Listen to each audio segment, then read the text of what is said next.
شب براءت ایک ایسی رات جس میں اللہ سبحانہ و تعالی اپنے بندوں کو پکارتا ہے، ندا کرتا ہے اور اتنی شفقت اور مہربانی فرماتا ہے کہ رسول اللہ صلی اللہ علیہ وسلم کی حدیث مبارکہ کی روح سے قبیلہ بنی کلب کی بکریوں کے بالوں سے زیادہ لوگوں کو جہنم سے آزادی اور خلاصی عطا فرماتا ہے۔ اس بابرکت شب میں اہل ایمان خاص طور پر عبادات کا اہتمام کرتے ہیں، نوافل کی ادائیگی، ذکر و درود اور محافل کا اہتمام، زیارت قبور کے لیے جانا، ایصال ثواب وغیرہ کا اہتمام کرنا۔ جب یہ ساری کیفیات لوگوں کو نظر آتی ہیں تو کچھ ماننے والے ہوتے ہیں اور کچھ نہ ماننے والے ہوتے ہیں۔ جو ماننے والے ہیں ان میں بھی اکثر ساتھی افراط و تفریط کا شکار ہیں، جو نہ ماننے والے ہیں ان میں بھی اکثر لوگ افراط و تفریط کا شکار ہیں۔ پہلی بات تو یہ آپ سمجھ لیں، ایک ہے کسی کام کا کرنا اور ایک ہے کسی کام کا ماننا، ان دونوں میں تھوڑا سا فرق ہے۔ یہ ہو سکتا ہے کہ ایک شخص کسی کام کو مانے مگر کرے نہیں، مانتا ہے کرتا نہیں ہے، کوئی بری بات نہیں۔ نہیں ماننا اور جو کرنے والے ہیں ان کو روکنا، یہ ایک انتہا پسند عمل کہلاتا ہے۔ مثال کے طور پہ اگر میں آپ کو سمجھانا چاہوں، الحمدللہ اہل السنہ و جماعت کا یہ معمول اور طریقہ ہے کہ وہ حضور علیہ الصلوۃ والسلام کے ولادت مبارکہ کے مہینے میں اپنی محبت کا اظہار کرنے کے لیے جلوس نکالتے ہیں۔ تو سارے لوگ تو جلوس میں نہیں آتے نا، چند لوگ ہیں جو جلوس میں آتے ہیں اور نکلتے ہیں، اور ایک بڑی اکثریت ہے لوگوں کی جو جلوس میں شریک نہیں ہوتی۔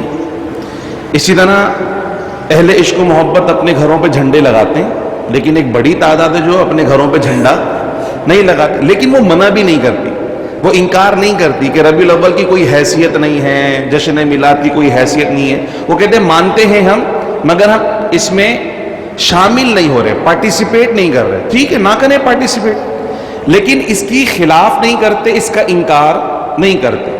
تو وہ لوگ جو اپنے گھر پہ جھنڈا نہیں لگا رہے، ہم یہ نہیں کہتے کہ یہ سنی نہیں ہے۔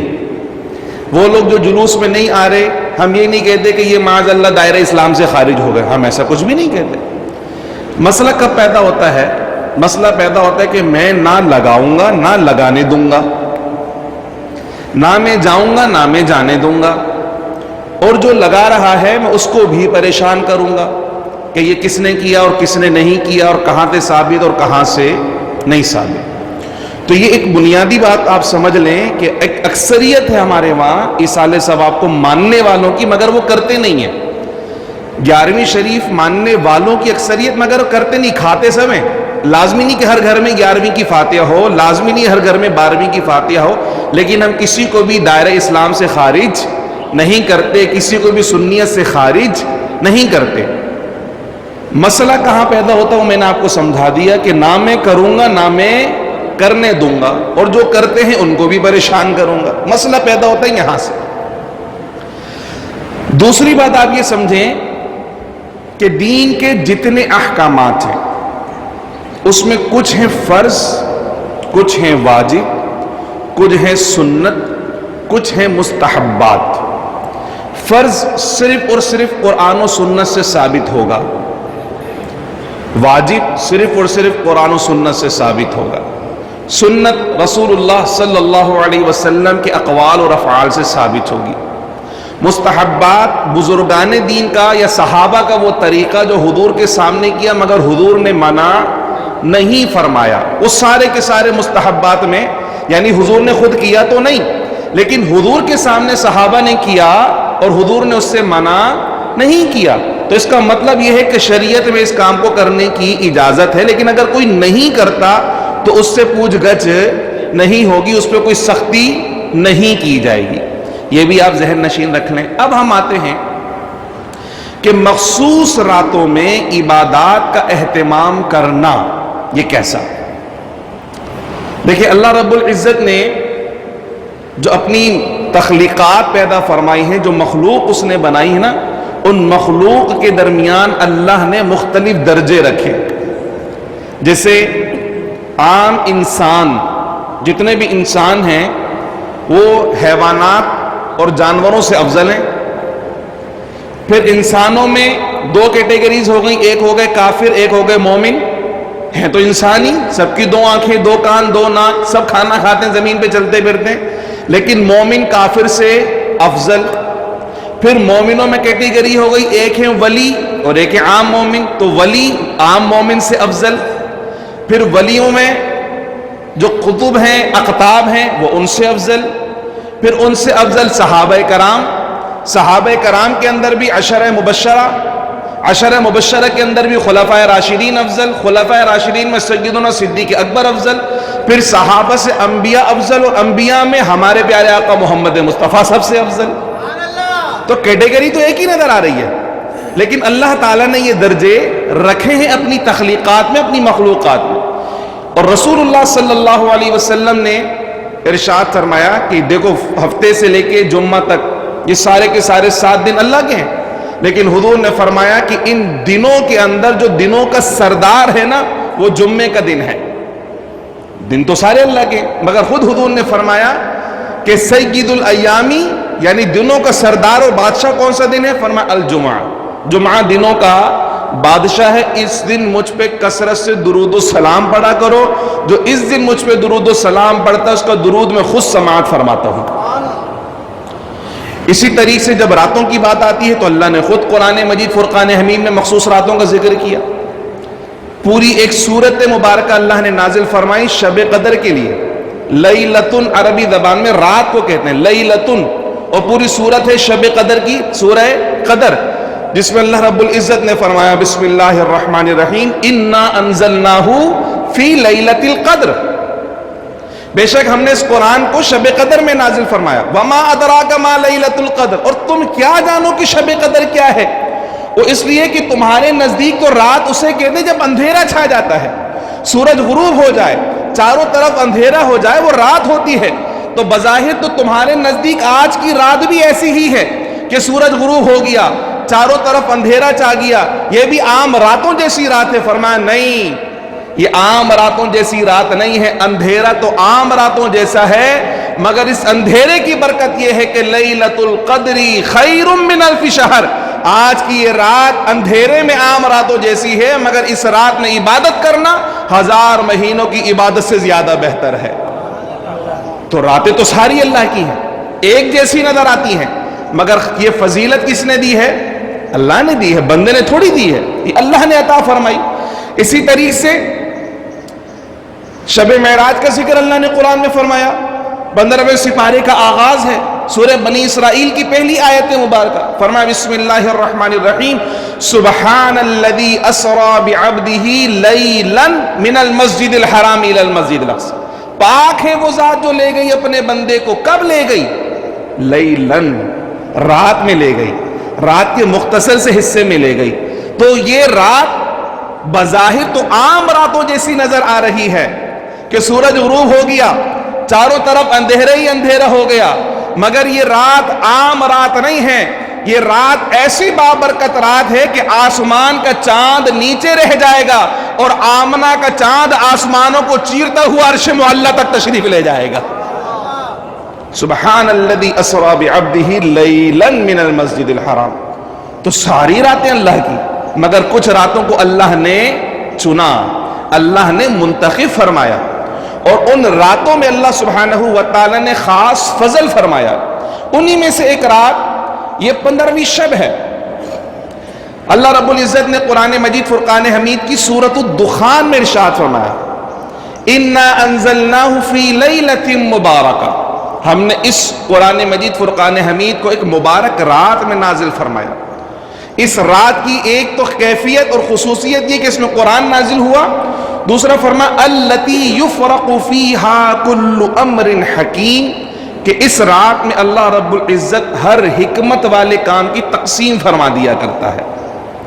اب کسی کو یہ مغالطہ ہوا اور اس نے لوگوں کو بھی غلط فہمی پیدا کرنے کی کوشش کی کہ دیکھو قرآن تو شب قدر میں نازل ہوا، اور یہاں بھی اللہ تعالیٰ یہ فرما رہا ہے کہ ہم نے اسے بابرکت رات میں نازل کیا، تو اس کا مطلب یہ ہے کہ شب برات کی کوئی حیثیت نہیں ہے، یا جو لیلت مبارکہ ہے، یہ جو برکت والی رات ہے، اس سے مراد شب قدر ہی ہے، چونکہ شب قدر میں قرآن نازل ہوا۔ اب جو ساتھی ہمارے مطالعہ نہیں کرتے وہ یقیناً پریشان ہوئے۔ اب میں آپ کو ایک اصول بتاتا چلوں تفسیر کرنے کا۔ تفسیر کرنے کے لیے سب سے پہلا اصول یہ ہے کہ قرآن خود اپنی آیتوں کی تفسیر کرتا ہے۔ ایک جگہ اللہ نے کوئی حکم بیان فرمایا اجمالاً، کمپریہنسو تھا، لیکن دوسری جگہ اللہ سبحانہ و تعالیٰ نے اسی حکم کی ڈیٹیل بیان فرما دی۔ تو پہلا اصول یہ ہے کہ اگر قرآن کی کسی آیت کو سمجھنا ہو تو قرآن میں ہی دیکھا جائے کہ قرآن اس بارے میں کیا کہتا ہے۔ اگر قرآن میں آپ کو نظر نہ آئے تو دوسرا اصول یہ ہے کہ قرآن کی تفسیر خود صاحب قرآن فرمائیں گے، یعنی رسول اللہ صلی اللہ علیہ وسلم تفسیر بیان فرمائیں گے۔ اب اس آیت مبارکہ کے متعلق رسول اللہ کی تفسیر کیا ہے وہ لوگوں کو نہیں بتائی جا رہی، اور یہ مغالطہ لاجیکلی ایک اعتراض بلڈ کر کے لوگوں کو ذہن خراب کرنے کی کوشش کی جا رہی ہے۔ اب میں آپ کو بتاؤں کہ قرآن مجید فرقان حمید کتنے عرصے میں نازل ہوا، بتائیے ذرا۔ فرحان بھائی کو تو پتا، باقی کسی کو پتا ہی قرآن کتنے عرصے میں نازل ہوا؟ 23 سال کے عرصے میں تقریباً۔ کتنے؟ تو شب قدر میں پورا ایک ساتھ تو نازل نہیں ہو گیا نا، تو پھر کیوں بولتے ہیں کہ شب قدر میں قرآن نازل ہوا؟ قرآن تو 23 سال میں نازل ہوا ہے، غار حرا سے شروع ہوا اور حجۃ الوداع کے موقع تک قرآن نازل ہی ہوتا رہا، 23 سال کا عرصہ۔ تو پھر یہ 2 راتوں میں جو نازل ہونے والی بات ہے یہ کیا ہے؟ اب میں آپ کو یہ سمجھا دوں۔ قرآن مجید فرقان حمید کے نزول کا زمانہ بھی آپ نے بتایا کہ 23 سال کا عرصہ، اور حقیقت بھی کہ 23 سال کچھ مہینے قرآن مجید فرقان حمید کے نزول کا عرصہ ہے۔ یہ جو شب برات میں نزول ہے یہ کیا ہے، اور جو شب قدر میں نزول ہے یہ کیا ہے، اس کو آپ سماعت فرما لیجیے۔ جو شب برات میں نزول ہے قرآن کا وہ یہ ہے کہ اللہ رب العزت نے قرآن بھی لوح محفوظ پر لکھا ہوا ہے، اور اپنی مخلوق کی تقدیر بھی لوح محفوظ پر لکھی ہوئی ہے۔ اور اگلی آیت میں خود اللہ فرماتا ہے التی یفرق فیہا یفرق کل امر حکیم، کہ اس رات میں اللہ تعالیٰ ہر حکمت والے کام کی تقسیم فرماتا ہے، یعنی لوح محفوظ سے اگلے سال تک جو کچھ ہونا ہے یہ تو پہلے سے لکھا ہوا ہے، لیکن اگلے سال تک کے جو احکامات ہیں وہ لوح محفوظ سے آسمان دنیا کے فرشتوں کو منتقل کر دیے جاتے ہیں کہ یہ آپ کی اگلے سال کی پوری ڈیوٹی ہے۔ تو نزول قرآن کا بھی یہی طریقہ رہا کہ اس شب برات سے لے کر اگلی شب برات تک جتنا قرآن نازل ہونا تھا وہ اس ایک رات میں، اس پورے سال میں جتنا نازل ہونا تھا وہ سیدنا جبریل علیہ السلام کو تفویض کر دیا جاتا ہے کہ ابھی اگلے سال میں اتنا قرآن لے کر آپ نے حضور کی بارگاہ میں جانا ہے۔ تو یہ شب برات میں نزول ہوا، اور شب قدر میں نزول یہ ہے کہ دفعتاً پورا قرآن مجید فرقان حمید جو اس کی تکمیل ہوئی ہے وہ کب ہوئی ہے؟ وہ شب قدر میں تکمیل ہوئی ہے۔ یہ ان دونوں سوالوں کا جواب ہو گیا کہ کوئی یہ بولے کہ یار لیلۃ مبارکہ ہے قرآن کے اندر اور دوسری جگہ شب قدر کا ذکر ہے، تو یہ دونوں تقسیم ہے کہ وہاں جو نازل ہوا وہ اگلے سال میں کتنا آنا تھا یہ رسول اللہ کا فرمان حضور نے بیان فرمایا، اور شب قدر میں قرآن کے نزول کی تکمیل کا سلسلہ ہو جانا یہ قرآن مجید فرقان حمید سے پتہ چلا۔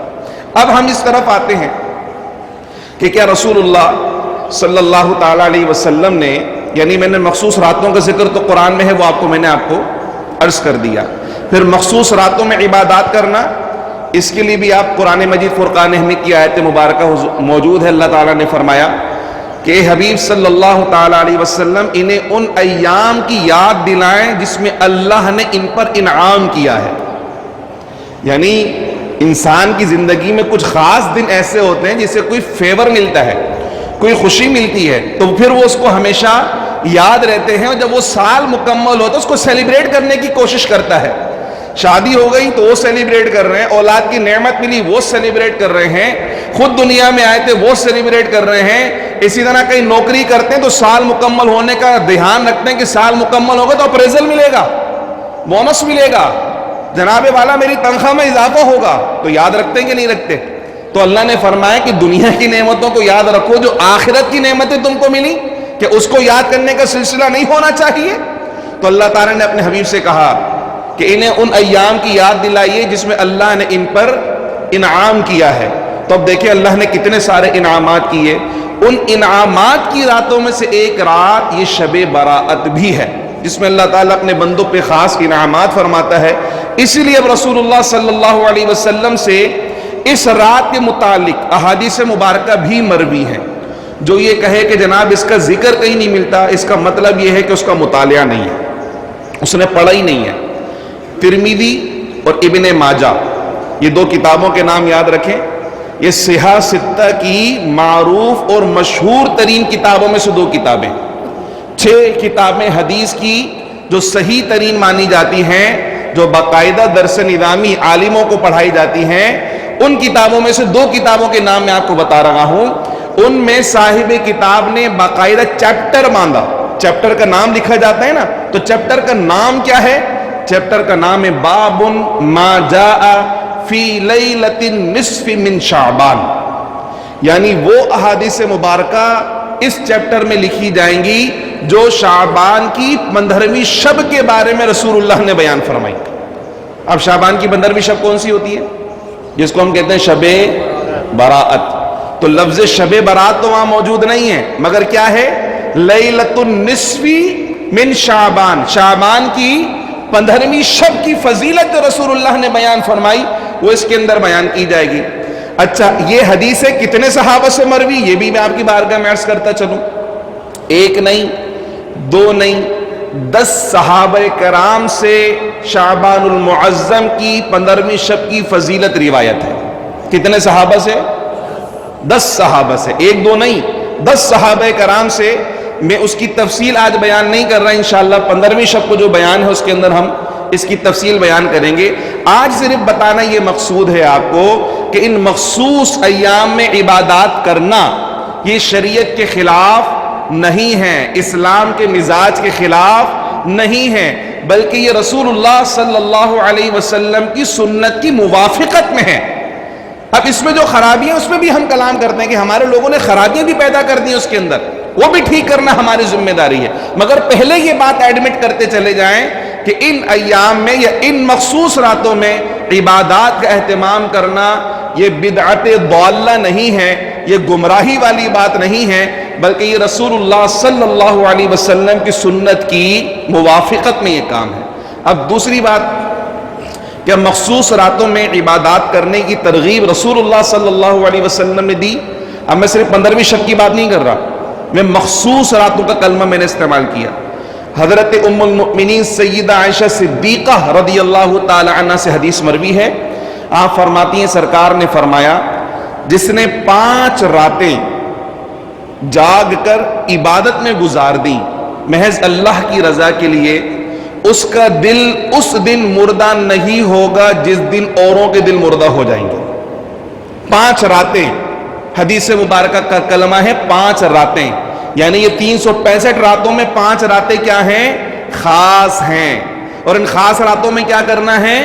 عبادت کرنی ہے۔ عبادت کرنے کا اجر کیا ہے؟ کہ جس دن سب کے دل مردہ ہو جائیں گے اس دن عبادت کرنے والے کا دل مردہ۔ وہ 5 راتیں کون سی ہیں؟ فرمایا ایک تو ہے چاند رات، رمضان شریف کی بات، جب رمضان کا چاند نظر آتا ہے تو ایسا لگتا ہے کہ صرف رمضان ودا نہیں ہوا، قرآن بھی ودا ہو گیا، نمازیں بھی ودا ہو گئیں، اسلام بھی ودا ہو گیا، سب کچھ چلا گیا، اور شیطان ایسا آزاد ہوا ہے کہ بس الامان والحفیظ، وہ مارکیٹوں میں رش، وہ چوراہوں پہ رش، وہ ہوٹلوں پہ رش، اور وہ طوفان بدتمیزی کے اللہ اللہ۔ فرمایا یہ جو رات ہے نا لیلۃ الجائزہ ہے، اس رات کی فضیلت یہ ہے کہ اس رات میں اگر کوئی عبادت کرے تو اللہ رب العزت اس کا دل مردہ نہیں فرمائے گا، اور دوسرا فرمایا سرکار نے کہ پورے ماہ رمضان میں اللہ نے جتنے لوگوں کو جہنم سے آزاد کیا ہوتا ہے ان کی تعداد کے برابر اس ایک رات میں اللہ تعالیٰ جہنمیوں کو جہنم سے آزاد فرماتا ہے۔ کون سی رات؟ چاند رات۔ کون سی چاند رات؟ میٹھی عید کی چاند رات۔ تو خاص رات میں عبادتوں کا اہتمام کرنا کہاں سے ثابت؟ رسول اللہ کی حدیث سے ثابت۔ دوسری کون سی؟ دوسری فرمایا کہ بقرہ عید کی چاند رات، یعنی جس دن اگلی صبح قربانی کرنی ہے، تو یہ جو رات ہے 10ویں شب ذی الحج کی، فرمایا اس رات میں جو عبادت کرے اللہ رب العزت اس کا بھی دل مردہ. اور ہمارے میں کیا ہوتا ہے، بکرے گھما رہے ہیں، گائیں گھما رہے ہیں، بچھڑے گھما رہے ہیں، اور جناب ماڈلنگ کروانے جانوروں کی. عبادت کی طرف کسی کا ذوق اور شوق نہیں. تیسری رات کون سی؟ فرمایا شب قدر کی رات. جو شب قدر کی رات کو جاگ کر عبادت کر کے گزارے اس کا بھی دل مردہ نہیں. چوتھی کون سی رات؟ فرمایا ماہ رجب کی پہلی رات، ماہ رجب کی پہلی رات. اور پانچویں کون سی رات ہے؟ فرمایا شعبان المعظم کی 15ویں رات. یہ وہ 5 راتیں ہیں جس میں بندہ جاگ کر عبادات کا اہتمام کرے تو اللہ اس کا دل مردہ نہیں فرمائے گا. اچھا، اب ایک بات اور میں آپ سے عرض کرتا چلوں کہ عبادتوں کا جو اہتمام ہے کیا وہ اجتماعی ہونا چاہیے یا انفرادی ہونا چاہیے؟ انسان کی طبیعت کیا ہے؟ انسان کی طبیعت یہ ہے کہ اگر کچھ لوگ مل کر کام کرتے ہیں تو سب کا حوصلہ بڑھتا ہے، سب کا ذوق اور شوق پیدا ہوتا ہے، مل جل کے کر لیتے ہیں. اور اکیلا ہو تو خوف غالب آتا ہے، سستی غالب آتی ہے، کاہلی غالب آتی ہے، اور عمل سے بندہ پیچھے ہو جاتا ہے. نہیں تو آپ اپنے گھر میں اس کی پریکٹس کر کے دیکھ لیں. آپ بولیں گے آج میں اکیلے تنہائی میں عبادت کروں گا، 15 منٹ یا آدھا گھنٹہ آپ نے عبادت کر لی اور اس کے بعد پھر آپ دیکھیں کیا نیند آتی ہے آپ کو.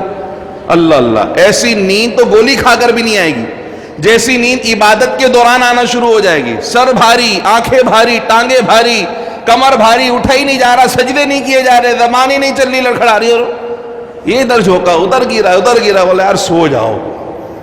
یہ کیفیت کیا ہے؟ انفرادی کیفیت. وہ اور تھے اللہ کے ولی جو اکیلے میں عبادت کیا کرتے تھے. اور اجتماعی کیفیت میں کیا ہے؟ اجتماعی کیفیت میں ایک ماحول بنا ہوا ہے کہ جناب کچھ احباب تلاوت قرآن کے اندر مشغول ہیں، کچھ نوافل کے اندر مشغول ہیں، کچھ ذکر و اذکار کے اندر مشغول ہیں. تو بندہ پوچھ لیتا ہے کسی سے کہ بھائی اب میں نے یہ پڑھ لیا، آگے کیا پڑھ لوں؟ تو کسی نے بتا دیا فلاں سورہ شریف پڑھ لو، فلاں نفل پڑھ لو، یہ کر لو. ایک ماحول بنا ہوا ہے.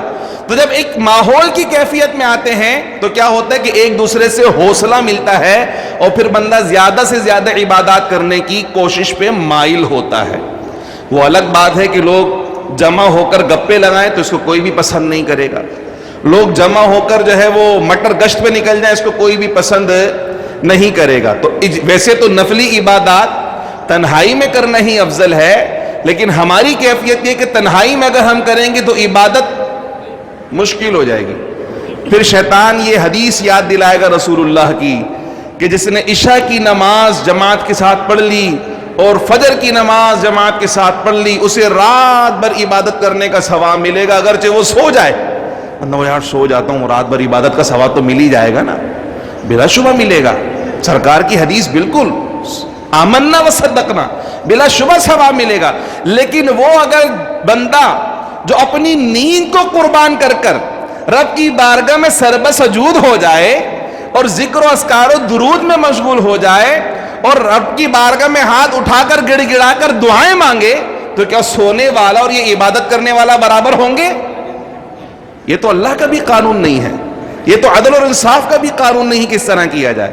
تو اگر مساجد میں عبادات کا اہتمام ہوتا ہے تو یہ بھی شریعت کے مزاج کے خلاف نہیں.